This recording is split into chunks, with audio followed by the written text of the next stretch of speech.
alunos também tenham a mesma dúvida. Michele, Oi? você tá com o ventilador ligado? Tá muito ruim? Tá. Vou desligar.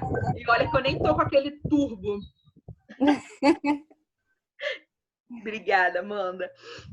Vamos lá, pessoal. Então, a Camille perguntou assim, professora, teria como a gente participar das aulas futuras de outras turmas? A gente está conversando isso com a escola, tá? A escola ainda não passou um posicionamento para a gente sobre isso. Tá, eu e o professor Josué tentando conversar isso com eles. De maneira que a gente consiga fazer vocês assistirem é meio estranho, né? Essa palavra não caiu muito bem. Mas de maneira que a gente possa ofertar a possibilidade de vocês participarem das aulas de laboratório presenciais para os que desejarem, tá bom? Porque para os que desejarem, novamente, eu tenho alunos que já têm conhecimento, né? Então, assim, para os que desejarem, eles vão poder participar. Essa é a ideia, a gente está tentando conversar isso com a escola, tá bom, queridos? Então, vamos lá. Passei uns vídeos para vocês. O professor Josué me passou o slide que ele trabalhou com vocês. Ele disse que não fechou os slides, tá? Que a gente vai fechar aqueles slides para poder entrar no meu tópico de hoje. A minha parte vai ser, né, que eu vou trabalhar com vocês hoje. Eu preparei uns slides, vou mandar para vocês, vou colocar no Google Classroom também. A gente vai fechar a parte de acidentes em laboratório, que foi o finalzinho que ele trabalhou. A gente vai falar sobre EPI e EPC, né? Então, equipamentos de proteção individual que você usa para se proteger, e também sobre os equipamentos de proteção coletiva, que eles são utilizados de maneira coletiva. Tá? E seria o quê, pessoal? Seria, por exemplo, o extintor de incêndio, a capela de exaustão, né? Então, o extintor de incêndio todos sabem, né, o que é, mas assim, a capela de exaustão é como se fosse ter um motor em cima, tá? É um lugarzinho fechado. Esse motorzinho, ele, quando a gente liga, né, ele faz com que a gente não inale, não respire aqueles vapores, né? Porque dependendo dos vapores que eu estou trabalhando, eles podem ser tóxicos. Então, eu vou apresentar para vocês a capela de exaustão, vocês já viram no vídeo, tá? Mas eu vou trabalhar novamente, vou apresentar nos slides explicando. Qualquer dúvida que vocês tenham, como sempre, vocês podem colocar no chat ou me interromper a hora que vocês quiserem, tá bom? Vou compartilhar aqui a tela. Deixa eu ver, eu tô com o slide do Josué. Tá aqui no... Ele me disse que parou no slide 26. Acidentes mais comuns. Então, deixa eu pedir para compartilhar aqui.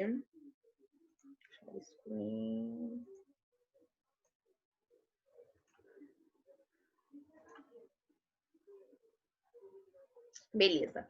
Então, pessoal, até aqui a gente conversa, tá? Sobre algumas normas, né? Toda essa primeira parte associada aos cuidados necessários para você trabalhar num ambiente de laboratório, né? Então, todos esses cuidados são cuidados que você precisa, tá? Ter, por exemplo, quando você vai preparar uma solução, tem um ácido, né? E você vai adicionar, você tem água. Então, você tem que tomar cuidado. Normalmente, o que a gente faz? A gente coloca primeiro o soluto. Michele, não sei o que é soluto, estou vendo fisicoquímica agora. Então, quando a gente prepara uma solução, tá, pessoal? A gente tem sempre, pelo menos, né, 2 componentes, digamos assim, tá? Esses componentes, eles vão se chamar, um deles, né, soluto e o outro solvente. O que é isso? Quando eu quero preparar uma solução, tá? Solução é quando eu olho a olho nu, tá? Não estou usando microscópio nem nada, e vejo tudo homogêneo. Então, por exemplo, se eu preparar uma solução de água com açúcar, tá? Pego uma colher de açúcar, coloco num copo de água. Ali, misturei. Quando eu misturei tudo, eu não vejo mais o açúcar. Eu olho e vejo tudo homogêneo. Estou vendo apenas uma fase. Preparei uma solução, tá? De água com açúcar. Se eu pego um pouco de óleo e um pouco de água e misturo, tá? Agito. Quando eu deixar eles paradinhos, o que vai acontecer? Esse becker, né? Esse copo, eles vão se separar em 2 fases. tá? Então, por mais que eu agite para tentar misturar, eles vão se misturar momentaneamente. É igual aqueles óleos trifásicos ou demaquilante, né? A gente agita, parece que está tudo misturado. Quando a gente olha, a gente vê gotas, né, na superfície. Mas quando eu deixar paradinho, ele decanta e separa. O mais pesado vai para o fundo, né? Decantação é isso, é uma separação, tá? Associado ao peso. Estou só aceitando 2 segundos. Oi? Carla pediu para você aceitar ela. Aceitei aqui, obrigada. Associado ao peso. Então, assim, quem for mais pesado vai para o fundo e o mais leve fica na superfície, né? Então, nesse caso, eu vou só pedir para botar todo mundo no mudo, gente. Deixa eu tentar colocar aqui. Senão vai ficando microfonia. Então, beleza. Então, gente, mistura é quando eu vejo mais de uma fase, tá? Posso ter mistura homogênea, mistura heterogênea, enfim. Depois a gente conversa sobre isso. Mas a ideia, quando eu falo em solução... Tô tentando ajeitar o cabelo, que tá mais alto ainda, gente. Quando eu falo em solução, eu tô falando em soluto e solvente. Michele, o que é soluto e o que é solvente? Tá todo mundo rindo de mim. Eu olho para a câmera de um lado e tô tentando ajeitar o cabelo do outro lado, mas tá tranquilo. Soluto é quem está em menor quantidade e solvente é quem está em maior quantidade. Essa é uma definição, tá? Boa noite.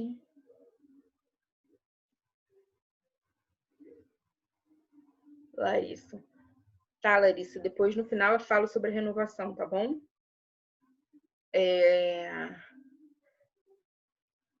Vamos lá. Então, quando eu preparo uma solução, eu estou trabalhando com soluto e solvente. Então, vamos supor, quando eu falei que eu estava preparando ali uma solução de água com açúcar, né? A água está em maior quantidade, é o meu solvente, e o açúcar está em menor quantidade, é o meu soluto, tá bem? Então, eu preparei uma solução. Quando a gente prepara uma solução, né? Eu falo sempre, eu brinco que o objetivo, né? Dos técnicos na vida, né? Eu sou técnica, eu trabalho como técnica. Então, assim, preparar a solução. A gente não tem como fugir de preparar a solução. Por isso que às vezes os alunos brincam e falam assim: ai, professor, eu odeio fisicoquímica. É a pior matéria, é mais difícil. Tudo bem, mas você não pode terminar um curso técnico em química sem saber fisicoquímica, tá? Por quê? Porque você vai ser cobrado lá fora. Ah, calcula a concentração de uma solução. Ah, prepara essa solução aí para mim rapidinho, tá? O seu chefe vai falar. Você vai falar, eu não sei fazer, tá? Então, assim, por mais que seja uma matéria que demande mais, tá? A entrega de vocês, eu sempre falo isso, sei que vocês estão fazendo essa matéria com o professor Josué, é importante, tá? Então, vocês vão conversar sobre isso, sobre solução, se já não conversaram, eu não sei onde ele está. Mas a ideia, essa primeira parte, ele foi falando sobre isso, né? Ah, se você pegou um reagente que você vai usar e aí você trabalha com 3 reagentes, 3 pozinhos em 3 frasquinhos. Aí você está usando uma espátula, você não pode misturar para não ter contaminação, coisas desse tipo, que foi o que ele abordou na aula passada. Então, para dar continuidade, né? Aqui ele ia falar com vocês, né? O próximo tópico seria acidentes mais comuns em laboratórios, tá? Então, a ideia aqui seria produtos químicos inflamáveis em combustão. Quando a gente está fazendo, de repente, uma reação e pode ocorrer a queima, tá? Uma queima de maneira indesejada, por exemplo, saiu do controle, tá? A primeira ideia, gente, que a gente tem que fazer é retirar a fonte de calor, né? Ah, então tá começando a pegar fogo aqui mais do que deveria, né? No meu bico de Bunsen, que vocês vão ver, não sei se vocês já viram, quando ele apresentou, talvez. O bico de Bunsen é a fonte de gás, né? Que a gente utiliza. É como se fosse um aparato de metal que a gente utiliza para controlar a chama ligado ao gás, né? Então, o que acontece? Ah, saiu do controle ali, a reação que você está fazendo, o aquecimento e tal. A primeira ideia é você retirar essa fonte de calor, tá? Seria a primeira parte. E também a fonte de oxigênio. Quando a gente trabalha com aquecimento, né? Normalmente, no bico de Bunsen, ele vai ter um anelzinho, Esse anelzinho é para a entrada do ar, né? Porque a gente precisa do oxigênio para combustão. E aí, o que acontece? Se a gente tirar, fechar essa entrada de oxigênio, a gente está cessando, né, essa combustão. Então, também é uma forma da gente conseguir, né, reduzir ali os danos que vai ser causado por esse aquecimento indesejado. Vamos lá. Aqui vem dizendo, se você estiver trabalhando, né, com fonte de energia de corrente elétrica, né, com corrente elétrica, o que seria isso, pessoal? Em vez de eu estar usando bico de gás, tá? Eu estou usando, por exemplo, uma placa de aquecimento. O que seria uma placa de aquecimento? É uma chapa, tá? Que tem uma superfície metálica e eu consigo aquecer. Ela vai ter uma resistência ali embaixo, né? E essa resistência ela vai aquecer essa placa. E aí eu posso botar minha vidraria para fazer o aquecimento. Seria um exemplo. Outro exemplo é o que a gente chama de manta, manta de aquecimento. A manta de aquecimento, normalmente, ela tem fundo, né? A parte para você encaixar a vidraria, ela é arredondada. A gente geralmente usa com balão de fundo redondo e tal, né? E aí ele é ligado na corrente elétrica. Quando que é recomendado, gente? Se eu sei que o produto que eu estou usando é inflamável. Se eu sei que ele é inflamável, o recomendado é que eu use corrente elétrica para aquecer, ao invés de usar chama direto, bico de Bunsen, né? Então, se eu estiver utilizando corrente elétrica, a ideia é que eu não tente utilizar água, né? Mesmo que eu tenha desligado, tirado da tomada, eu não posso usar água para apagar ali, né, o problema que tenha sido ocasionado por conta do aquecimento de corrente elétrica. Se eu estiver trabalhando com combustível que é óleo, eu posso utilizar areia com bicarbonato de sódio ou cloreto de amônio, tá? Para tentar minimizar ali a situação. Então, aqui vem dizendo, se ocorrer a queima da roupa de um operador, então você está lá trabalhando, tá na sua bancada, e de repente acontece isso, um aquecimento, né, que gerou ali uma queima desordenada, você não está conseguindo controlar, e o fogo atinge o seu jaleco, né? Se o fogo atingir o seu jaleco, a ideia é que você não corra, tá? E você tente abafar com um cobertor. Caso não tenha esse cobertor, a ideia é que você vá para o chuveiro, tá? Chuveiro de emergência que tem que ter nos laboratórios. Mais à frente eu vou explicar para vocês. Então seria essa a ideia, tá? Bem, se essa queima, né, ocorrer, aqui ele repetiu, essa corrente aqui tá o mesmo slide da primeira parte, ó, igualzinho. Tá. Aqui embaixo que é novo. Notar bem que tetracloreto de carbono não deve ser utilizado na presença de sódio ou potássio, pode ocorrer uma explosão violenta. O que acontece, pessoal? A gente tem uma tabela, né, de incompatibilidade. Normalmente são muitas incompatibilidades químicas que devem ser atentadas quando, por exemplo, você está simplesmente arrumando o seu armário de reagentes no laboratório. Então, assim, a nossa ocupação também é cuidar do espaço que a gente trabalha, né? Então, se é cuidar, você também deve arrumar o laboratório, né? Arrumar o armário que estão contidos os reagentes. Só que você não vai poder, por exemplo, deixar para o próximo, né, um tetracloreto de carbono com alguém, né, pode ser um hidróxido, por exemplo, de sódio ou de potássio. Por quê? Eles junto, né, quando a gente reage os dois, ele gera uma explosão violenta. E o objetivo é minimizar esses problemas. Então, a ideia, tá, é que tetracloreto de carbono e sódio ou potássio fiquem distantes. Beleza. Caso a gente tenha um problema de queimadura, né, a gente pode trabalhar com uma pomada, queimadura no local. Então, toda vez que acontecer um acidente no laboratório, qual é a ideia? Comunicar a pessoa responsável do laboratório. Então, o ideal é que a gente não trabalhe nunca, né, sozinho em um laboratório, né? Então, isso é um cuidado importante, né, que a gente tem sempre de estar no laboratório e tentar sempre ter alguém junto. Um outro técnico, um supervisor, né? Porque aconteceu alguma coisa, né? Acidentes sempre acontecem, né? Eu sempre brinco que para acontecer um acidente basta estar vivo, né? Então, assim, infelizmente, a gente precisa estar muito atento. E aí, às vezes, os alunos ficam até falando assim, ai, Michele, você deixa a gente assustado. Não, são cuidados, e cuidados, sim, são necessários, né? Por mais que eu tenha, assim, já trabalho em laboratório há um tempo, né? Já aconteceram algumas coisas, já caiu ácido na minha boca, já caiu éter no meu olho. Então, assim, é importante alguns cuidados. Eu estava com esse óculos, não era esse, né? Estava com óculos de grau, não coloquei óculos de proteção, fui retirar o que eu estava fazendo? Era lipídios. Eu estava fazendo uma separação, uma determinação do teor de lipídios numa amostra, teor de gordura, né? E aí a gente aquece com éter. O éter é muito volátil, e aí acabou projetando na hora que ele bateu na chapa quente, que estava o balão, e aí respingou, passou por dentro do meu óculos e caiu na minha vista.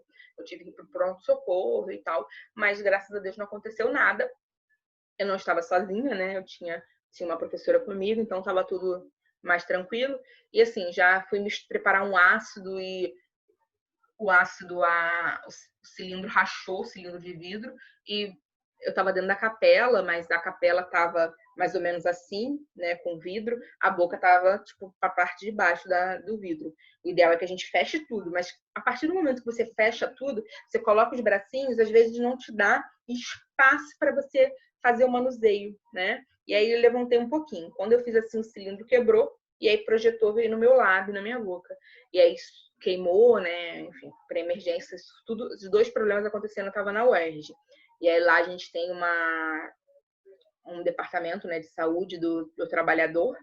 E aí eu fui para lá e aí eles passaram medicação, enfim, ficou tudo bem. Mas a gente sempre tem que ter cuidado, né? Cair no pé, tipo, acontece sempre, infelizmente. Mas aí a ideia é que a gente tente sempre, né, minimizar. Então, por exemplo, hoje em dia, se o óculos é daquele muito pequenininho, eu tiro meu óculos.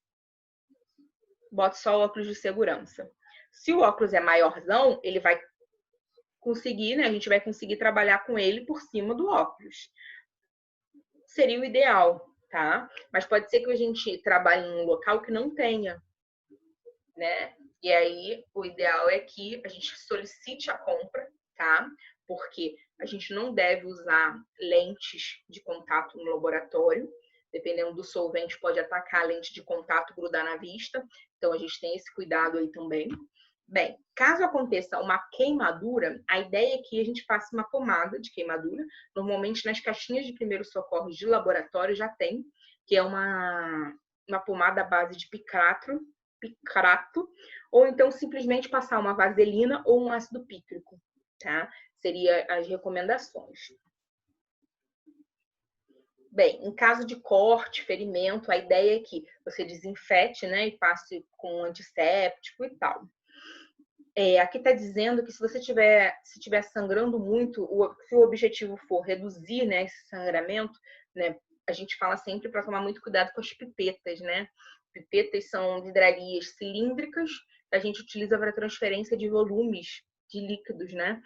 A gente utiliza muito no nosso cotidiano. E normalmente, quando o aluno vai colocar a pera de sucção na pipeta, se ele segurar na pontinha e colocar a pera, ela parte aqui. E no meio. E aí, quando ela parte ali, esse vidro é muito fininho, então ele faz cortes muito profundos. Então, a gente tem que ter um cuidado associado, né, a essas colocações das peras nas pipetas. Enfim, caso tenha um corte, a ideia aqui sugerido, né, na literatura é que o cloreto férrico, né, uma solução de cloreto férrico diluída, ela vai conseguir ajudar, né, a estancar esse sangramento. Em caso de vidro nos olhos, lavar com auxílio de um copo lava-olhos e procurar um médico imediatamente. Então, essa seria a parte, né, finalzinha da aula do professor Josué. Alguma dúvida até aqui, pessoal? Não. Não, Michele. Tranquilo? Beleza. Então, eu preparei uns slides aqui para a gente trabalhar. Professora. Oi. Agora vai ser sempre a senhora? Quê? Vai ser sempre a senhora que vai dar aula? Não, Carla. Olha o que tu vai falar, tá gravando. Não, só uma pergunta, relaxa. Medo de você. Então, eu fico só às segundas. O professor Josué fica na quarta e fica no sábado. Tá bom? Não morre de saudade, não, que tu vai me encontrar toda segunda, bonitona. Josué é quarta e sábado e a senhora é só segunda? Isso. Tô com saudade. Estou perguntando. Essa linda. Vamos lá. Então, pessoal, a parte que eu separei para a gente conversar hoje são dando continuidade, né, às seguranças, às normas de segurança no laboratório. Eu preciso falar com vocês do próximo tópico, que seriam os equipamentos de proteção. Então, como eu já tinha comentado com vocês, existem duas partes, né, equipamento de proteção individual e equipamento de proteção coletiva, tá? O que seria o equipamento de proteção individual, pessoal? É o que eu vou utilizar, é o de uso pessoal, tá? E aí ele vai ajudar no quê, gente? Vai proteger o trabalhador, tá? Eles são regulamentados por uma norma. Então, aqui no Brasil, é uma portaria, né, lá de 1978, que vai regulamentar o uso dos EPIs pelo Ministério do Trabalho e do Emprego. Então, dependendo de qual área você trabalhe, você tem EPIs específicos para a sua área, tá? Então, pode ser que, né, a Michelle está apresentando para a gente só alguns. Sim, a gente tem uma infinidade de EPIs, né? Eu vou apresentar para vocês agora, pessoal, os voltados para a nossa área, para a área de química, tá bem? Eu vou enviar esses slides para vocês, tá? Bem, a ideia é que a gente utilize, né, a proteção do seu corpo ao trabalhar num laboratório é a utilização de um jaleco. Então, esse jaleco, muitas vezes as pessoas falam assim, Michele, eu já tenho aqui um jaleco, mas ele é um jalequinho curto, a gente até brinca de jaleco de pipoqueiro, né? A minha turma de quinta até ficava me zoando, que eu comecei usando um jaleco azulzinho que tem lá de pipoqueiro, quando a gente já estava mais para frente no laboratório, o jaleco não fechava em mim, ficaram me zoando. Sofro bullying, gente, com esses meus alunos. Mas, enfim, a ideia é que o jaleco seja um jaleco que tampe, né, cubra o seu tórax, né, o seu braço. Dependendo do que você for trabalhar, pessoal, ele vai precisar ser de manga longa, tá? A ideia é que o tamanho da manga, o local, né, o ambiente de trabalho que vai determinar. Michele, de química tem que ser longo? Não necessariamente. Existe uma especificação importante para um jaleco para uso de química, que ele seja um jaleco de um material grosso. O mais recomendado é jaleco de algodão. Eu sempre recomendo, né? Você não comprou o jaleco, você compra um jaleco de algodão. Você já tem um jaleco, você já trabalhou, porque a sua mãe fazia, sua mãe é enfermeira, porque a sua mãe é, sei lá, fisioterapeuta, nutricionista, sua tia te deu um jaleco, você pode utilizar. Eu não tenho problema, né? Quando a gente retornar, por exemplo, semana que vem, voltar nas aulas. Eu não tenho problema em relação ao jaleco. A questão é que é importante vocês saberem que o certo seria o jaleco grosso, né? De algodão, de brim, um material bem grosso. Por quê? Gente, aquele jaleco de Oxford, que é aquele materialzinho que os enfermeiros usam, que os médicos usam, nutricionista, fisioterapeuta, ele é um jaleco voltado para a área da saúde. Ele não é um jaleco para a gente trabalhar num ambiente de laboratório químico. Por quê, Michele? Ele pega fogo. Então, por exemplo, estou eu manuseando, tá, um tubo de ensaio e estou aquecendo. Eu me distraio e passo a manga do meu jaleco longo no bico de Bunsen, na chama. Ele pega fogo, ele faz o furo, derrete, tá? Então, a ideia é que, né, a gente trabalhe sabendo que o certo seria um jaleco mais grosso, de algodão, tá? E tem uma lei, né, uma lei estadual de 2011 que diz que o jaleco ele deve ser utilizado somente dentro do laboratório. Então, normalmente, né, eu morava ali na Penha, perto do Getúlio Vargas. E aí, em frente ao Getúlio Vargas, tem um McDonald's. E aí, se eu fosse almoçar, tipo, sei lá, fosse jantar, lanchar, a hora que fosse, tinham vários médicos dentro do McDonald's, lanchando, enfim. Médicos, enfermeiros, todos eles vestidinhos com seu jaleco. Né? Que é errado, né? Isso é muito errado. Por quê? Primeiro, a gente está contaminando o local, né? Porque ainda mais a gente está vindo de um ambiente hospitalar. Então, a quantidade de micro-organismos que eles entraram em contato, né? E são micro-organismos que, ali, na maioria das vezes, patógenos, vão trazer doença, certo? E aí ele está levando para um ambiente, né, alimentar, um local em que as pessoas estão se alimentando. Então, não é correto, tá? Outra coisa importante, outros micro-organismos que estão do lado de fora do hospital, né, tipo dentro do McDonald's, por exemplo, eles estão levando para o hospital, que de repente nem teria esse tipo, essa espécie de micro-organismo ali, tá? Então tem esse cuidado importante. Essa lei é de 2011, ela deve ser respeitada. Michele, você deu o exemplo dos médicos, que é o exemplo mais palpável, mas no nosso caso a mesma coisa, né? Eu trabalho num laboratório, eu vou sair para almoçar, eu vou com o meu jaleco, né? Não é o correto, tá? Então, o ideal é que a gente não saia do nosso laboratório e utilize o jaleco nas dependências do local do trabalho. Nenhuma vez, professora. Só Oi? para tirar uma ondinha só, tipo. Oh, meu Deus. Tá. Em relação, gente, à proteção das mãos, né? Os braços, dependendo do tamanho da luva e de qual especificidade a gente esteja trabalhando, por exemplo, uma luva de criogenia, de temperatura negativa, ela vai ter um braço mais longo, né, um pulso mais longo ali, um punho, né, na verdade, um punho mais longo, né, para proteger também os braços. Mas, dependendo, ela pode proteger só as mãos, né? Normalmente, essas luvas, elas não são compradas ao acaso, né? Essas empresas que comercializam as luvas, elas deveriam fazer 3 testes. O teste de degradação, para ver uma mudança em relação... Eu trabalhei com um componente, por exemplo, um ácido, e esse ácido foi capaz de furar a minha luva, né? Degradou a minha luva.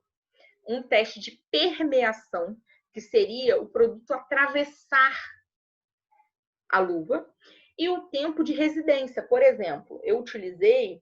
Gente, eu não estou olhando o grupo, tem um monte de mensagem aqui no particular e no grupo. Tá acontecendo alguma coisa? Amanda, tu mandou a mensagem no grupo, tá tudo bem? Ou tem gente querendo entrar, não tá conseguindo, tem alguma coisa? Elsa tá perguntando se ainda tem aula. Ah, tá, beleza. Outros estão dando boa noite ainda. Ah, tá. Então, pessoal, tempo de residência também é um parâmetro importante que deveria ser avaliado. O que significa isso? Tempo de residência é o seguinte: eu tenho aqui um material que é resistente ao ácido sulfúrico, tá? Mas quanto tempo? Eu posso usar essa luva 12 horas por dia? Não, eu não posso usar, entendeu? Tempo de residência está associado a quanto tempo ele vai estar em contato com aquele material sem estragar, por exemplo, furar.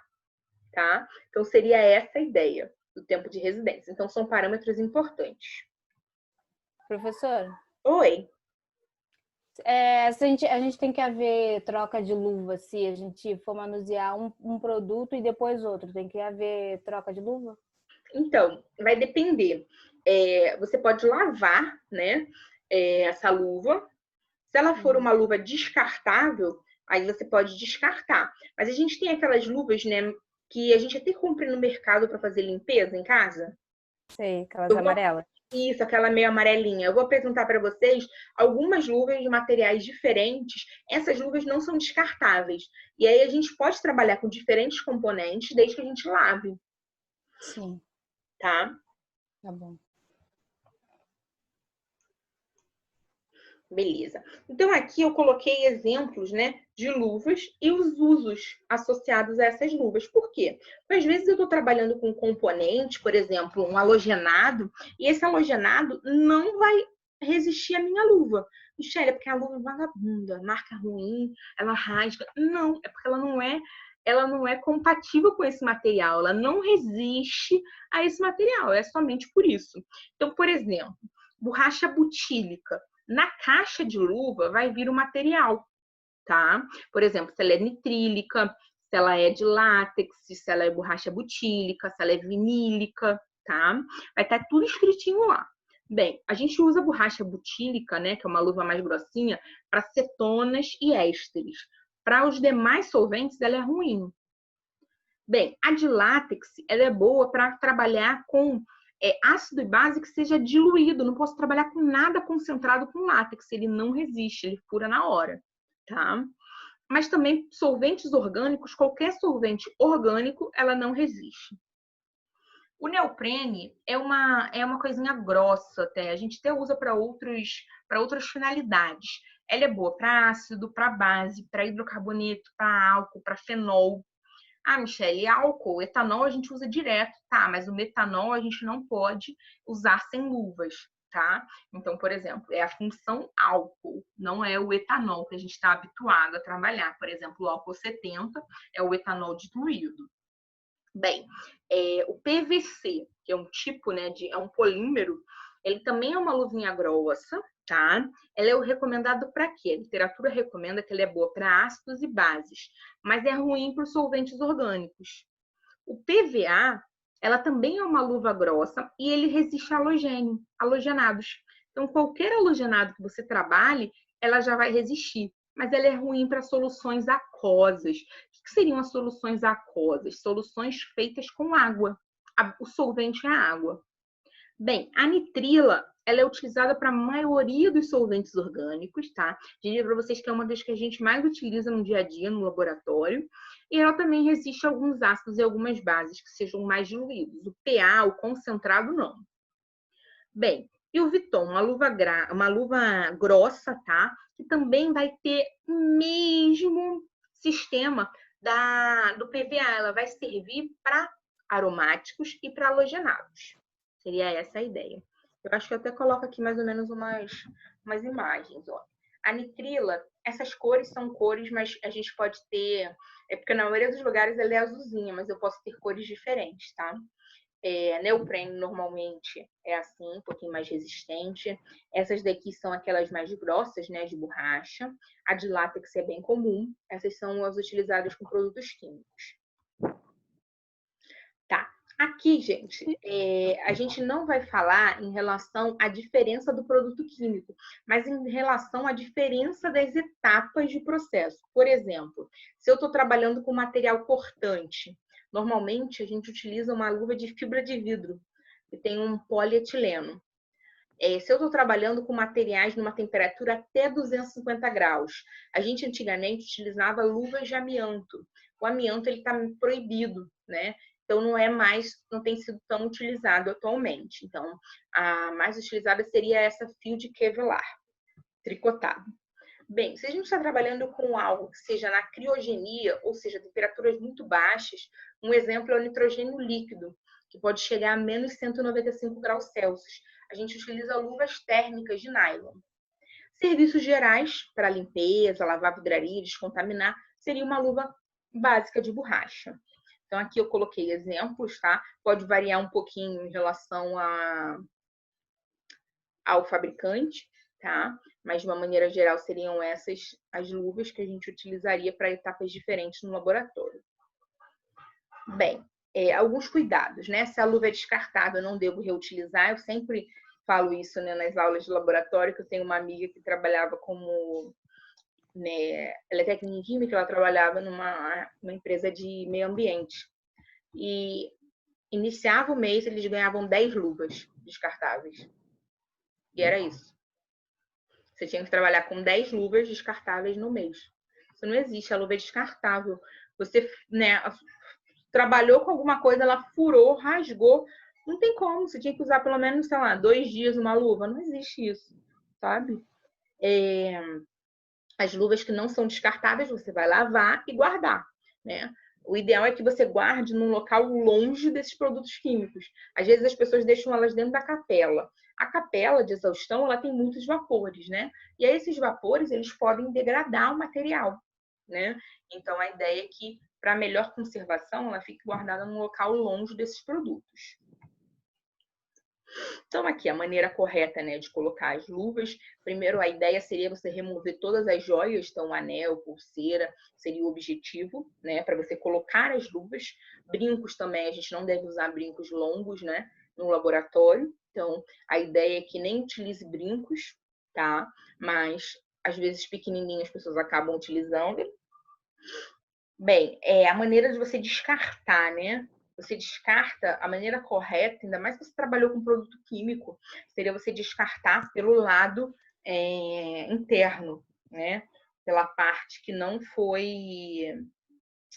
entrou em contato com aquele produto diretamente, tá? Então, a ideia seria você puxar pelos punhos de maneira que ela saísse pelo lado avesso, né? E depois lavar as mãos. Agora, mãos limpas, suas mãos são mãos seguras, suas mãos estão limpas? Atualmente, né, as pessoas reaprenderam a lavar as mãos, né, por conta dessa pandemia que a gente tem vivido. Mas eu falo para vocês assim, antigamente as pessoas não lavavam tanto as mãos como atualmente, né?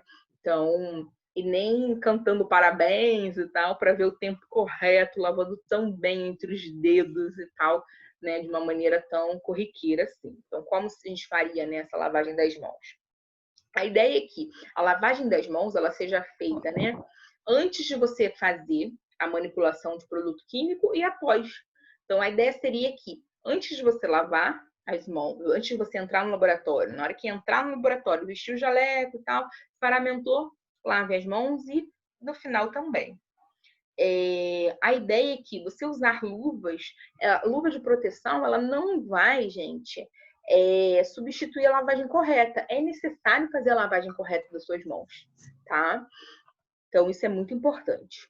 Bem, então, como deve ser feito, né? Atualmente, a gente já tem visto bastante, mas seria a ideia passar sabão, né? Molhar com água, esfregar a palma de cada mão, esfregar entre os dedos, esfregar o polegar, lavar o dorso e lavar os punhos. Se a gente estiver no laboratório de microbiologia, então, esse cuidado tem que ser mais, diria, mais rigoroso do que num laboratório, por exemplo, de fisicoquímica, de química orgânica. Bem, como é que seria, então, a proteção facial, a proteção ocular, né? Normalmente, eles têm que estar disponíveis no laboratório. A ideia seria proteger, né, o seu rosto, os seus olhos de respingos. Então, a ideia seria o seguinte, gente, eles têm que ser confortáveis, eu não posso usar, por exemplo, um óculos que me aperte. Eles têm que ser facilmente colocados e retirados, óculos de segurança, tá, gente? Eles têm que ser resistentes a produto químico. O que adianta? Respingar o produto químico e ele perfurar o óculos. Não adianta, ele tem que resistir. Eles não devem também distorcer a imagem. A gente tinha no laboratório um óculos que a pessoa foi lavar o óculos, passou a parte verde da esponja. E aí arranhou o óculos todo. E a gente olhava e não conseguia enxergar nada, tivemos que jogar fora. Então a ideia é que ele não faça uma alteração da imagem, né? Senão não tem como. Bem, tá. Se você está trabalhando, né, num ambiente que pode ter respingos de líquidos, o ideal é que você use óculos de segurança e protetor facial. Se você estiver trabalhando com produtos químicos corrosivos, o ideal é que a gente trabalhe com óculos de segurança, mas que tenha a vedação nas laterais, tanto corrosivo como perigoso. Agora, se você está trabalhando, né, se você está só manuseando, agora você vai transferir de um frasco para o outro, o ideal é que você use o óculos de segurança com essa vedação na lateral e o protetor facial. O que seria esses óculos, né, e esses com vedação, sem vedação e esses protetores? Os protetores faciais são esses mais longos, tá? Óculos de segurança. Se você reparar, ele é fechadinho aqui do lado, mas ele não é tão vedado, tá? Aqui por cima, ó, ele é como se fosse um óculos normal. Esse daqui, ele já apresenta uma borrachinha que vai vedar ele no seu rosto. Então, ele te apresenta uma maior proteção, tá? Então, esse seria um óculos de segurança com vedação. Michele? Oi? Esse terceiro óculos aí, a gente poderia usar ele com lente ou não? Não. Então, é o que eu Pode vou falar. usar mesmo. O ideal é que a gente não utilize lente de contato no laboratório. Dependendo do solvente, né, que a gente está trabalhando, a lente pode grudar na vista, né? E aí é muito complicado. Então, a ideia é que não seja utilizada. Eu conheço várias pessoas que utilizam, mas assim, é muito perigoso, sabe? Então, o recomendado, né, é que não utilize, nem com óculos de vedação. Porque se tiver esse óculos aí, pra gente é difícil, né? Porque a perninha do óculos incomoda. E ele tem borrachinha em volta. Sim. Mas então, ele vai proteger essa borrachinha de respingar alguma coisa. Mas, por exemplo, o vapor, né? O vapor do solvente orgânico, por exemplo, ele vai passar pela borrachinha, né? E aí pode trazer uma lesão. Então, Aqui, quando a empresa é boa, eu sou terceirizada numa empresa, ela manda fazer óculos de proteção de grau. de A grau. empresa que eu trabalho, ela Beleza. manda fazer. Beleza. Então, dependendo da empresa, elas fazem isso. É. Isso é o melhor dos mundos. Nunca trabalhei numa empresa assim. Seria bom, né, Michele? A gente que usa óculos. É, Na empresa Alphaparf, eles dão óculos, né? Os EPI, né? O óculos, a máscara, né? Porque trabalha produto. então, a máscara também é ar-condicionado. importante, a gente vai falar sobre ela, porque são cuidados, né, necessários. Então, não é recomendado a utilização de lentes. Por quê? Podem ficar partículas retidas, as lentes podem ser danificadas, podem descolorir, elas podem ficar secas, né, devido ao ambiente ter pouca umidade, alguns vapores podem causar irritação nos olhos. Então, esses seriam problemas associados à utilização das lentes de contato, que é recomendado a não utilização. Agora, em relação à proteção respiratória, pessoal, essa parte de proteção respiratória ela é recomendada, quando a gente não tem uma capela trabalhando bem, tá? Porque a capela, o objetivo é que essas capelas de exaustão, né, elas consigam eliminar esses riscos respiratórios. Então, que a gente consiga trabalhar, né, num ambiente em que a gente não fique inalando. Eu não preciso trabalhar com uma máscara de proteção, um respirador, né, porque a minha capela de exaustão não está fazendo a exaustão de maneira correta. Então, o recomendado é que só seja utilizado proteção respiratória caso, né, a capela não esteja trabalhando da melhor forma possível. Bem, esses equipamentos eles podem ter algumas características, como, por exemplo, respiradores com filtros mecânicos. Esses filtros eles vão ser só uma barreira física, para você não inalar partículas. Então, são filtros mecânicos. Então, por exemplo, eu estou trabalhando com particulado. Então, ele está protegendo que eu não inale, desculpe, esses particulados. Mas a gente pode ter também respiradores que tenham filtros químicos, tá? Esses filtros, gente, normalmente eles são, por dentro deles, né, aqui seria a máscara e aqui seriam os filtros.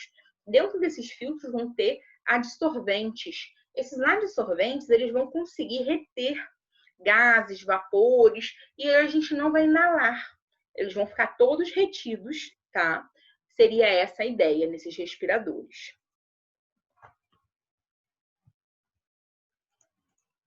E existe ainda motorizados com filtros químicos. Então, qual é o objetivo aqui? Eu tenho um motorzinho, esse motor, gente, ele vai conseguir passar, né, liberar um volume de ar maior, tá? E aí a gente consegue, tá, fornecer uma concentração de ar, né, de oxigênio maior, caso eu esteja num ambiente que tenha uma concentração reduzida de oxigênio no ar, dependendo de qual componente você esteja trabalhando. Acho que eu botei na minha foto.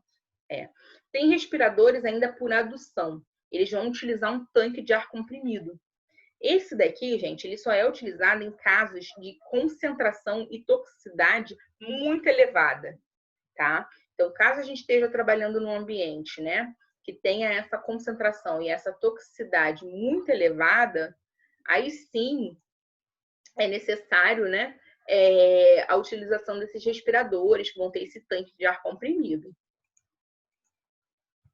Bem, agora qual seria a colocação correta, né, de retirada, colocação e retirada dos EPIs?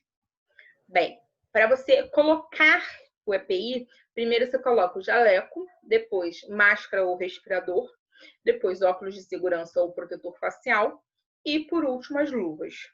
Qual seria a sequência correta para retirada? Seria primeiro as luvas, depois óculos de segurança ou protetor facial, depois jaleco e, por último, a máscara ou o respirador. Então, seria a sequência que você vai vestir e a sequência que você vai retirar. Bem, agora a gente vai conversar sobre os equipamentos de proteção coletiva. Qual é o objetivo? O objetivo é auxiliar, né, na segurança do trabalhador, mas de uma maneira coletiva. Tanto proteger ele, né, de riscos à saúde, como também uma proteção ambiental, né? Dependendo da capela, ela pode ter um filtro, e esse filtro vai fazer com que os vapores que foram ali dispensados, né, sejam filtrados e não sejam eliminados no ambiente de uma maneira inadequada. Então, seria mais ou menos essa a ideia. Bem, aí eu vou falar um pouquinho sobre eles, tá? A capela de exaustão a gente utiliza para trabalhar com produtos químicos, né? Com produtos que eu sei que vai ter uma reação química que vai liberar um gás, né? Então, normalmente a gente trabalha com capelas. Dessas capelas aqui, a gente compra uma capela pronta, né? E instala no local. É igual a nossa do laboratório. Essas daqui, elas são de alvenaria, elas foram construídas dessa forma. Então, tem uma construção no laboratório, tá? Lá em cima vai ter um motor, com o mesmo objetivo, de fazer a exaustão. Essa daqui não, essa daqui você já compra, você não precisa fazer, por exemplo, uma obra, né? Só vai precisar abrir o duto para a eliminação desses vapores. Mas a ideia seria comprar e colocar no local. Bem, o chuveiro, não sei se vocês já repararam no laboratório. A gente tem um chuveiro, né? Lá bem na entrada do laboratório. Qual é o objetivo, pessoal? Caso tenha a ocorrência de um acidente que derrame material, né, no seu jaleco, por exemplo. O objetivo é que você retire o jaleco e vá para o chuveiro, tá? Então, o chuveiro, normalmente, ele é instalado, gente, com tipo uma alavanca aqui, ó, se vocês repararem. Porque imagina, cair um produto em você, tá queimando, e você girar a torneira para abrir o chuveiro. Então, você puxa e já sai aquele jatão, tá? Então, esse é o objetivo. E não adianta ter também só o chuveiro, né? Eu tenho chuveiro no meu laboratório, mas o chuveiro nunca foi utilizado. Isso acontece muito lá nos laboratórios da UERJ. A gente vai testar para ver se sai aquela água marrom, cheia de ferrugem. Então, assim, o objetivo é que seja feita também uma manutenção, né? Eles têm que estar trabalhando de maneira adequada. Outro muito importante é o lava-óleos, tá? Caso tenha entre em contato, né, os seus óleos com algum produto químico, a gente tem a opção de trabalhar com o lava-óleos, que deveria também ser um item obrigatório. A gente tem várias opções. Tem opções que a gente acopla, tá, no próprio chuveiro, como se fosse essa baciazinha aqui, ó. E aqui nessa parte verde é onde sai a água. Você bota o seu rostinho ali e a água sai direcionada nos seus olhos. Tem alguns que são acoplados na própria bancada. Mas existe também portáteis, tá? Lava-óleo portátil. E esse aqui é o que a gente chama de ducha oftálmica, que é o que a gente tem lá no laboratório. É como se fosse um pissetezinho. Você aperta aqui e sai a água aqui em cima, direcionado nos seus olhos, né? Então, em caso de contato com produto químico, aqui seria o acoplado, pessoal. Muitos locais fazem a utilização desse acoplado, que seria o chuveiro acoplado, tá, ao lava-óleos. Então, tem a baciazinha aqui e os lava-óleos aqui, tá até com zoom ao lado. E aí, repare que ele também vai ter, ó, a alavanca para puxar e sair do chuveiro, e aqui também um local que você só pressiona e sai o jato de água. E também não adianta você botar uma torneira que você vai ficar girando, né, um tempão até a água sair, seus olhos estão ali queimando, por exemplo. Ou não, né? Dependendo do produto. Bem, outro equipamento de proteção coletiva é o extintor de incêndio, tá? Todos os laboratórios, eles têm que possuir extintor de incêndio, né? Qual é o objetivo ali? Caso seja detectado algum foco de né, a utilização do extintor. Qual o cuidado, né? A gente tem vários tipos de extintores de incêndio. Então, você tem que tomar cuidado para a escolha adequada. Existe uma norma regulamentadora também, né, que é a NR23, que vai apresentar, né, essas instalações de uma maneira correta, digamos assim, né? Então, seria uma norma que regulamenta a instalação desses equipamentos de proteção contra incêndio, como os extintores de incêndio, né? Tem alguém riscando a tela. O recomendado é que você consulte, né, o Corpo de Bombeiros para fazer a elaboração desse projeto. Bem, aqui tem até vou mandar para vocês no slide, um acidente, vou apresentar 3 acidentes, né? Esse aqui é no Laboratório de Química da UFMG, Universidade Federal de Minas Gerais, em novembro de 2010. Por incrível que pareça, os laboratórios, né, de aula são os que mais sofrem acidentes, né?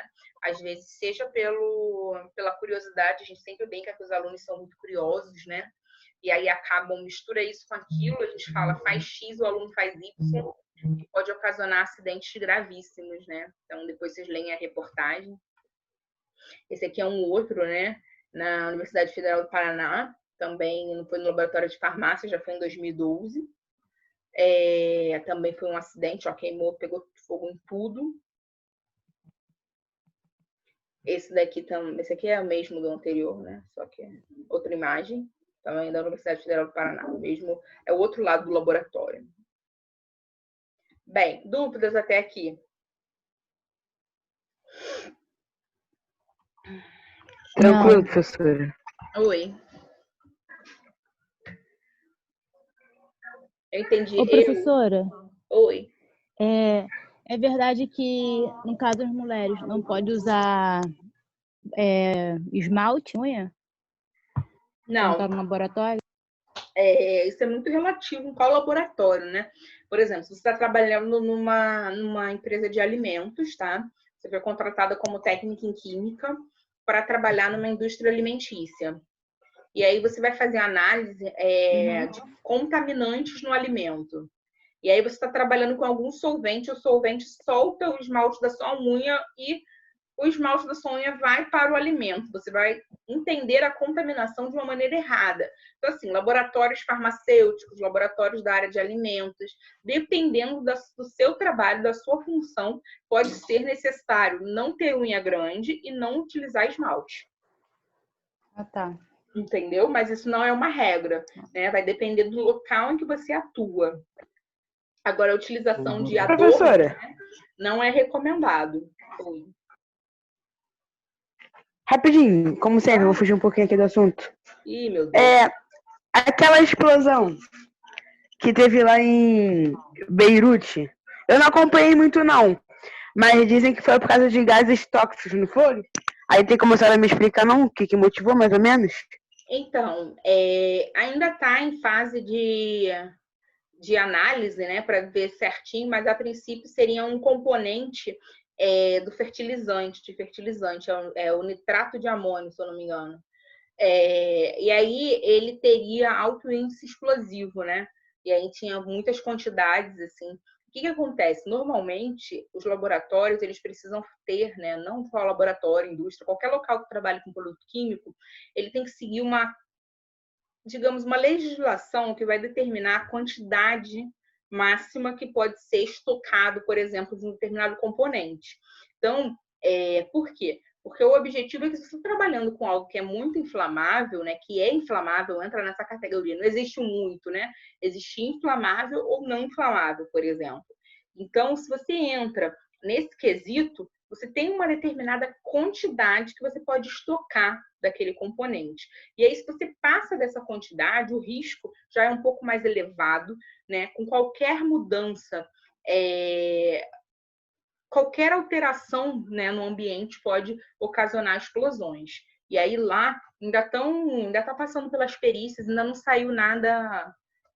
Hoje eu não assisti TV, mas pelo menos não tinha saído ainda a perícia certinha. Mas a princípio há rumores que seria devido à presença desse componente do amônio, né, que é utilizado em fertilizantes. Eu tenho quase certeza que é nitrato de amônio. Seria essa a ideia. Ah, então tá. Entendi. Professor, Valeu, onde eu professor. trabalho no laboratório tem tá faltando aí, assim, não tem, não, pelo menos eu não vi aí, kit anti-derramamento. Que é uma mão na roda também. Então, normalmente a gente não tem. Eu nunca trabalhei num laboratório que tenha, não. Onde você trabalha tem, Adriano? Sim, tem sim. É É porque eu trabalho é no o que? laboratório de colorimetria. Serragem, Serragem. areia. Por conta de derramamento de óleo ou derramamento de tinta concentrado. Uhum. Aí a gente utiliza, né, uma mão na roda. E ele engloba junto com esses outros equipamentos aí, entendeu? Uhum. Então, né, nos laboratórios de química que eu já trabalhei, a gente nunca tinha, nunca teve. Lá na escola não tem também, mas pode ser muito importante dependendo de qual o local que você trabalha, né? Por isso que logo quando eu comecei eu falei, eu vou falar, mas assim, mais voltados para a nossa área, mas pode ser que tenha, dependendo de qual parte você vai trabalhar, tem algumas particularidades, né? Então, por exemplo, aí o Adriano falou desse kit antiderramamento, pode ser também entrar aí como equipamento de proteção coletiva. Obrigada, Adriana. Nada, professor.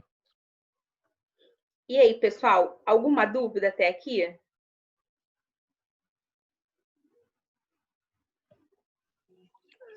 Não, professora. Não? Podemos continuar? Sim, pode continuar. Beleza. Sim. Então tá. Então, pessoal, a gente vai começar agora a falar um pouquinho sobre as práticas, tá? A primeira prática, eu vou trabalhar com vocês somente o tópico de operações básicas no laboratório. Quais são as operações básicas, né? Seria medidas de massa, seria pipetagem, transferência quantitativa, seria essa a ideia. Então, quando a gente pensa, né, que a gente quer medir a massa de um determinado componente, a gente vai utilizar uma balança, tá? Mas existem alguns cuidados importantes quando a gente pensa numa pesagem, como, por exemplo, não utilizar a mesma espátula, dependendo de qual componente você está utilizando. Ah, Michele, o que seria espátula? Eu coloquei aqui umas imagens. Por exemplo, eu coloquei uma imagem de uma balança, tá? Então, a balança ela vai ter o prato, essas balanças eletrônicas atuais, né? Se a gente for pensar em umas balanças antigas, igual quando eu comecei na área, eram umas balanças de 2 pratos, você tinha que equilibrar, enfim. Essa daqui já é super mais simples, você coloca o objeto que você quer pesar, normalmente elas vão ter um botão que vai zerar, ou seja, igual o de restaurante self-service, né? Se você tirar, quando ela está sem nada, já aparece ali um negativo, é o peso do prato, né? Então ela já grava na memória o peso do prato, para quê? Para você não pagar prato e a comida, você só paga a comida, tá? Então o tara, é um botão tara, que o objetivo é zerar a balança. Então ele faz o desconto, né, desse valor do frasco, do recipiente. E aí, na prática, né, o que a gente faria seria preparar uma solução, que a gente vai ver depois, né, de cloreto de sódio. A ideia seria um frasco de cloreto de sódio, tá? A gente pegaria uma espátula. A espátula, gente, é como se fosse uma colherzinha, tá? Ela pode ter essa ponta de colherzinha mesmo, arredondada, ou essa ponta reta. Algumas vão ter somente o lado reto, né? Algumas vão ter dos dois lados, algumas vão ter somente um ladinho. A ideia seria colocar o becker na balança, né? E pesar o componente, que nesse caso seria o cloreto de sódio. Mas antes disso, a gente tem que ter alguns cuidados. Primeiro, a gente vai ligar a balança, vai verificar se ela está nivelada. Nivelada, gente, o objetivo de ver se ela está nivelada seria um nível. Igual a gente usa, né, nível de obra, né? A gente tem uma região e uma bolha. Essa bolha tem que estar dentro da região para ela estar nivelada. Na balança, elas vão ter sempre esse nível, ó. Oi? Achei que queria tirar dúvida. Aqui, ó, gente, essa região circular é uma imagem, tá? Ela tem uma bolinha aqui dentro, essa bolinha tem que ficar dentro do círculo. Significa que a balança está nivelada. A gente sempre tem que verificar isso. Michele, peguei uma balança que não está nivelada. Tudo bem, você vai precisar nivelar. Normalmente, elas vão ter pezinhos aqui, ó, tá? Algumas vão ter pezinhos na frente, pezinhos atrás, e você vai ajustando esse pezinho, girando até essa bolha ir para dentro do círculo. E aí eu posso pesar, porque eu posso confiar nos meus resultados. Seria essa a ideia, tá? Quando a gente pensa numa balança estar nivelada. Bem, a gente viu que ela está nivelada. A ideia é que o prato da balança, né, que é onde eu vou colocar o meu recipiente, não tenha nenhum resquício de soluto, de pozinho, nada. Nenhum líquido derramado. Então, a ideia seria limpar a balança, tá? Então, a gente limparia com um pincelzinho. Caso não tenha um pincelzinho, um papel toalha. Em seguida, a gente verifica se ela está zerada. Caso ela não esteja, a gente aperta o botão tara. Né? Vai estar escrito lá na balança. A gente colocaria o nosso becker. Só para lembrar, o becker é como se fosse um copinho. A gente utiliza para fazer pesagens, para preparar soluções que não tenham precisão, para transporte de volumes que também não tenham precisão. Seria essa a ideia. De uma maneira geral, a gente utiliza para pesagens e para preparos iniciais da solução. Então, a gente colocaria o becker na balança, apertaria o tara novamente com o objetivo, gente, de descontar o valor. Né? Porque se eu coloco o becker aqui, apoiei o becker, coloquei, ele vai pesar um determinado valor, vai aparecer uma massa. Essa massa é a massa do becker. Eu não posso ter a massa do becker ali. Preciso ter a massa do soluto, que nesse caso seriam 5 gramas de cloreto de sódio. Cloreto de sódio é sal de cozinha, tá? Aí a gente colocaria com a espátula, então, eu iria adicionando com uma espátula, cuidadosamente dentro do becker. Michele, o becker é muito estreito, o prato é muito grande, caiu na balança, o que eu faço? Eu não posso apertar botão nenhum, senão eu perco a tara, né? Porque lembra que fica gravadinho na memória da calculadora da balança? Eu pego o pincelzinho e limpo levemente o prato da minha balança. E vou anotar o valor. Seria essa a primeira parte associada Professora, à pesagem. Oi. pode assoprar? Então, não pode soprar, não é recomendado soprar, não. O ideal é que você venha com o pincelzinho limpando. Entendi. Tá? Uhum. Dúvidas? Não. Tranquilo? Uhum. Bem, toda vez que a gente for preparar uma solução, vai existir o que a gente chama de transferência quantitativa. O que seria isso? Olha, eu fui ali na balança, pesei, tá, o meu cloreto de sódio. Quando eu pesei o cloreto de sódio, pessoal, eu vou preparar uma solução depois. Vou adicionar água. Aquele cloreto de sódio, eu não posso perder um grãozinho dele. Ah, Michele, já dissolvi tudo, tá tudo na água. Então, eu não posso perder uma gota dessa água com sal. Porque eu estou preparando uma solução. Então, eu preciso fazer uma transferência quantitativa. Ou seja, seria uma transferência no qual eu não posso perder uma gotinha sequer. Então, o objetivo da transferência seria isso. Como é que a gente faz, né? Coloquei aqui. Não passei demais, desculpa. A transferência seria o seguinte, ó. Tô na minha balança, pesei. Vou adicionar água no meu becker. Vou mexer com bastão de vidro. Bastão de vidro, gente, é um cilindrozinho de vidro, tá? Que não tem furo nenhum. É como se fosse um bastão mesmo para eu mexer. Vou adicionar água e agitar com bastão.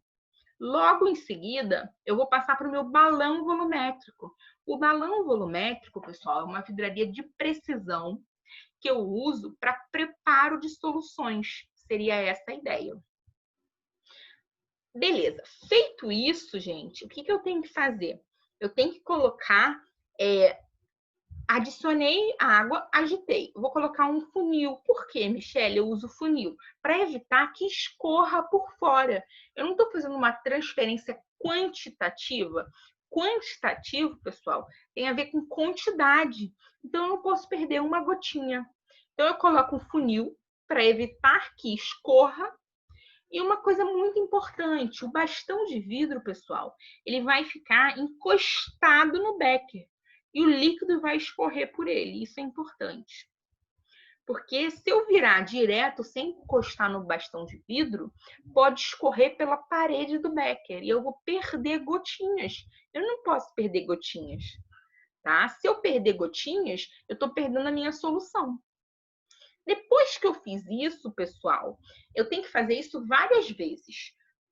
Por exemplo, a gente chama de rinçar. O que seria rinçar?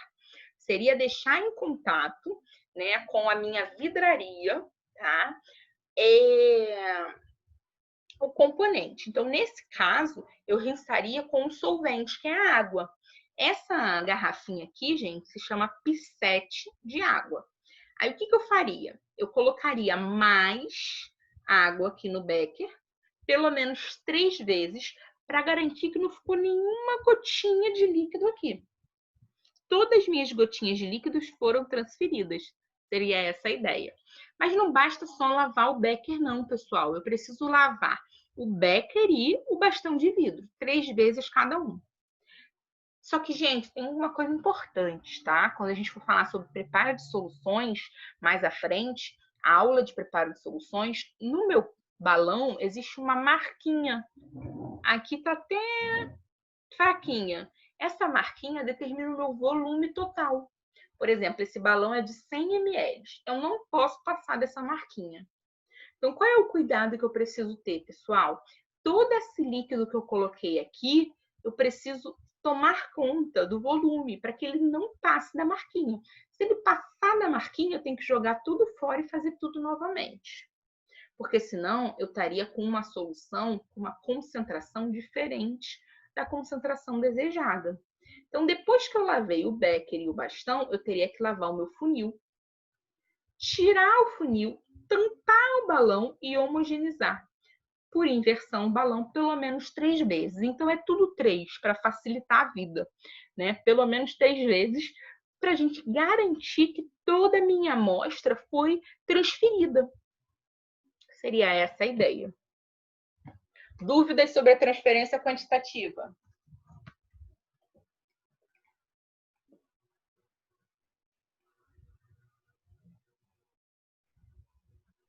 Tem alguém aí?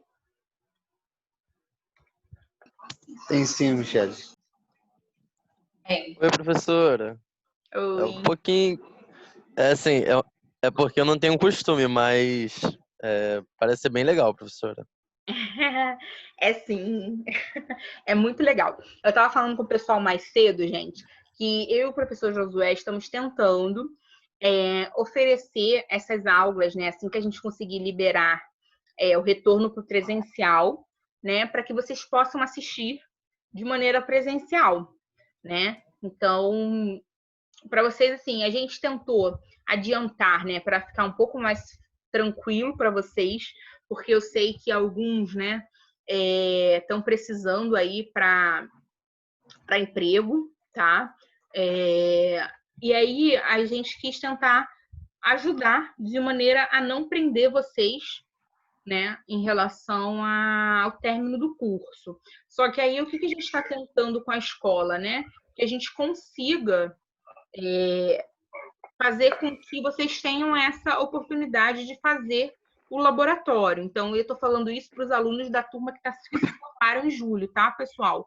Os da 0220, vocês ainda vão estar mais tempo na escola. Então, isso é mais... como vocês se formam só em janeiro, pode ser que até janeiro a gente já retorne por presencial. Mas os alunos que já estão se formando nesse momento, pode ser que eles não teriam a chance de entrar no laboratório, né, e estar presente. Então, a gente está tentando conversar com a escola para que a gente consiga, né, de maneira opcional. Por que de maneira opcional? Porque tem alunos que já trabalham na área e que não têm essa vontade, essa necessidade, né, de participar do laboratório. Mas aí os que tiverem, né, vontade e tal, para que vocês possam fazer. Então, seria essa a ideia, né? E aí eu acho que vocês vão ficar mais próximos e vai ser bem legal. Eu falo isso, assim, pelo pessoal que o Pedro acabou de falar comigo agora, né? Eu falo isso pelo pessoal que não trabalha muito no laboratório. Que não tem muito convívio. Oi. Também tem um outro termo que a gente usa para o P7 aí, né, com a água, né, que é o pH, né, eles chamam. É um termo técnico, não sei se eu estou falando da forma correta. pH? Não é pH, não. Eu sei que eles chamam como a água. que se usa no PSET é uma água que ela é tratada, né? Não pode ser Isso. qualquer água, dependendo da solução, não pode ser qualquer tipo de água. Eu esqueci um termo que eles usam para a gente falar. Eu falei pH, mas não é pH não, é outro Então, termo. essa água, ela não é uma água da torneira, né? Que a gente pega na torneira. Ela passa por um processo de, digamos, purificação. É uma água tratada, como você falou perfeitamente. A gente tem vários tipos de água, né, que podem ser tratadas. A mais simples é a destilada. A destilada, a gente tem dentro do destilador uma resistência. Essa resistência aquece a água, tá? Ela vaporiza e condensa. Michele, para quê? Vaporizar é passar para a água entra líquida. Vaporizar é passar para o vapor. Condensar é passar para o líquido. Por que faz isso então? Não teria lógica. Qual é a lógica, gente? As impurezas que tem nessa água, elas não volatilizam, não passam para o vapor. Então, elas vão ficar retidas ali. Então, eu consigo uma água mais pura, tá? Então, seria essa a ideia na destilada. Ela é destilada. Quando a gente fala na deionizada, ela já é uma água, gente, que eu tirei os íons. Então, por exemplo, eu estou trabalhando numa análise que eu quero determinar o teor de um mineral. Por exemplo, potássio, cálcio. E aí, se eu trabalhar com uma água que já tenha cálcio, já tenha potássio, meu resultado é um resultado falso. Então, eu uso uma água que é uma água, digamos, mais pura, tá? Michele, por que eu não posso beber a água destilada, a água deionizada? Não é recomendado, né?